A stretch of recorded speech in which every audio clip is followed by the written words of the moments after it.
Ang kwento ni Aling Rosa sa isang maliit na baryo sa lalawigan.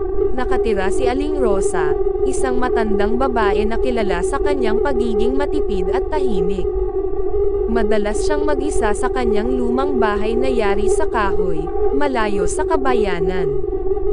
Ang kanyang asawa, si Mang Berto, ay namatay ilang taon na ang nakalilipas dahil sa malubhang sakit. Mula noon, nabuhay na lamang si Aling Rosa sa piling ng kanyang mga alagang pusa at halaman. Isang gabi, habang nag-iisa si Aling Rosa sa kanyang bahay, narinig niya ang tila mahihinang katok mula sa pinto.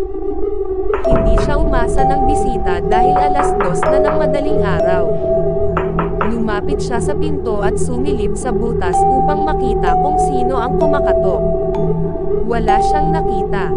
Iniisip niyang baka hangin lamang iyon o isa sa kanyang mga alagang pusa na naglalaro sa labas. Binaliwala ni Aling Rosa ang nangyari at bumalik sa kanyang upuan upang maghilam ng kanyang sinulit. Habang nagtatahi, naalala niya ang mga masasayang araw kasama si Mang Berto. Naging maligaya sila kahit na simple lang ang kanilang pamumuhay. Ngunit ang kanyang alaala ay natigil nang marinig niya muli ang mga katok, mas malakas na ngayon. Tumingin siya sa paligid, nag-aalangan kung dapat bang buksan ang pinto. Sa huli, nagpasya siyang hindi ito buksan at bumalik na lamang sa pagtulog. Pero hindi siya mapakali. Ang mga katok ay nagpatuloy, mas malalakas at mas madalas. Tumayo siyang muli, dala ang lampara, at muling sumilip sa butas. Ngunit imbis na kadiliman, may nakita siyang isang pares ng mga mata na nakatingin sa kanya. Nanindig ang kanyang mga balahibo, agad siyang umatras, ngunit narinig niya ang isang boses mula sa kabilang panig ng pinto. "Rosa, tulungan mo ako," ang sabi ng boses. Kilala niya ang tinig na iyon. Ito ay si Mang Berto, ang kanyang yumaong asawa na namatay na ilang taon na ang nakalilipas. Nanginginig sa takot, sinubukan niyang huwag pansinin ang mga naririnig, ngunit hindi siya tinigilan ni Mang Berto. "Tulungan mo ako, Rosa. Hindi ako matahimik," paulit-ulit na sabi ng boses hanggang sa ito'y maglaho. Kinabukasan, kinaumagahan, nalaman ng buong baryo ang nangyari kay Aling Rosa. Natagpuan siyang wala ng buhay, nakahandusay sa sahig malapit sa pinto, hawak pa rin ang lampara. Ang kanyang mukha ay may bakas ng matinding takot.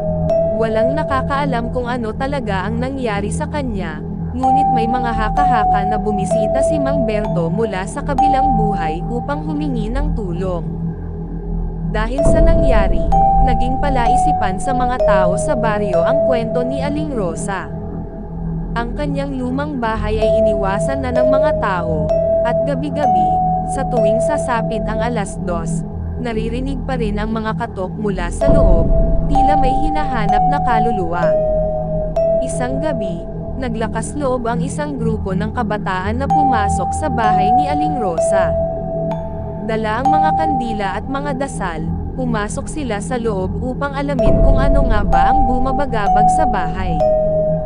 Sa kanilang pagpasok, naramdaman nila ang bigat ng hangin at ang malamig na simoy na parang galing sa isang libingan. Habang nag-iikot sila, narinig nilang muli ang mga katok, kasabay ng mga hikbi at iyak. Lumingon ang isa sa kanila at nakita ang anino ni Aling Rosa, nakaupo sa kanyang dating upuan, umiiyak habang hawak ang larawan ni Mang Berto. Agad nilang nilapitan ang anino at tinanong kung ano ang kanyang kailangan. "Hindi matahimik si Mang Berto," sabi ng anino ni Aling Rosa. Nais niyang may libing ng maayos, ngunit ang kanyang katawan ay naiwan sa ilalim ng lumang puno sa likod ng bahay. "Kailangan ninyong ilipat ang kanyang mga labi sa semento upang siya'y mapanatag." Agad na kumilos ang mga kabataan, hinanap ang lumang puno sa likod ng bahay at hinukay ang lupa.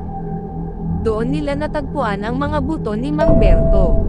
Matapos nilang mailipat ang mga labi sa isang maayos na libingan, Tila biglang naging magaan ang hangin at nawala ang bigat sa kanilang paligid. Mula noon, hindi na narinig ang mga katok at hikbi sa bahay ni Aling Rosa. Ang mga kabataan na tumulong ay naging bayani ng baryo, at si Aling Rosa ay matahimik nang namahinga kasama ang kanyang mahal na asawa. Ang kanilang kwento ay naging paalala sa buong baryo na ang pag-ibig at pagmamahal ay hindi natatapos sa kamatayan, at ang mga kaluluwa ay nangangailangan din ng kapayapaan.